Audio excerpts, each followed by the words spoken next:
You've been using the REMU for how long? We've been using the REMU for over 3 years.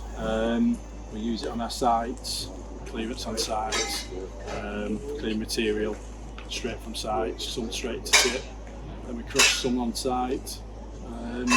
Basically it's been no issues at all for us.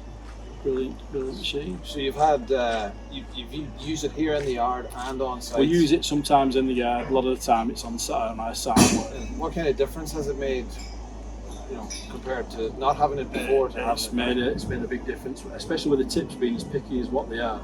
This way now we can segregate the yard core, we can crush the yard core on site, we can allocate the soils out of it to various places, whereas now you can't basically just tip anything these days. Beforehand, were you tipping everything? What kind of money would a load cost? $150 a load. Now that you screen either in the yard or on site, do you eliminate all of your waste or just a portion of it? I reckon about 80%. 80%.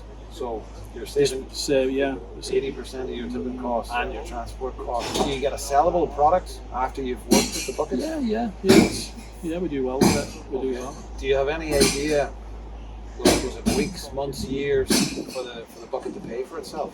I reckon within the first 12 months, especially with the diesel costs and stuff like that these days. Especially when we're on site with it. Makes a vast difference. It makes it a lot easier for ourselves. Okay. Do you think you're missing out on anything by not having, you know, a big three-way split screener or a mobile? Some of the sites we work on, there's no space for three-way splits. We're very tight. Some of these sites are very small sometimes, for size-wise, to put screeners in and stuff like that. You wouldn't have the space to put one of those in there? No. So there are jobs that you can do with this that you couldn't do? Yeah. Plus we do sometimes we do reinstatements, so the stuff what we're clearing off the site, we can use the soil what's coming off this for reinstatement as well. I notice you've got a trommel there, and you've got some pretty fine material coming out of the trommel. This is the type that you're taking in your yard. What's here behind the bucket in this? Yeah. So would you feed the trommel with this? Yeah, sometimes we feed it. Just to do your primary screening and maybe loosen the material up. And what's your maintenance like? To be fair, we've had no issues with it. For a hydraulic drive on it, that's the only issue. It's never really let us down. Just grease it and it keeps Just grease it and keep going.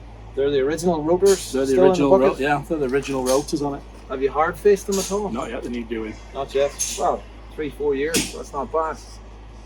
You're still in pretty good nick. Nice. And Worsley pants. Well, you haven't had to call them out too often. No. Okay. Good service with Sean. Is there anything you don't like about it, or anything you'd change? No. To be fair, it's been a good addition to us. It's been a very good addition.